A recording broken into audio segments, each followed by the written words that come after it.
Assalomu alaykum kuzatuvchilarimiz.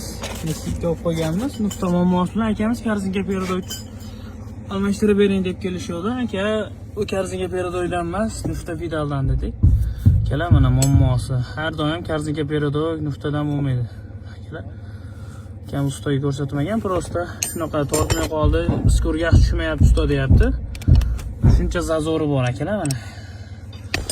Nuftasidan qiynalib yurgan akalarga mana nuftamizda xudo xolasa o'tgan jarayoni shu darajada kattayib ketgan. Bunga oddiy bo'ldi ekan. Qilamiz. Nuftasi o'ta ideal darajada bo'ladi. Buni nuftasidan qiynalib yurgan akalarga jo'natib qo'ysalar, videomiz manfaatli bo'ladi. Mana shu narsa yilib ketgan mana akalar, ko'rinib turgan bo'lsa.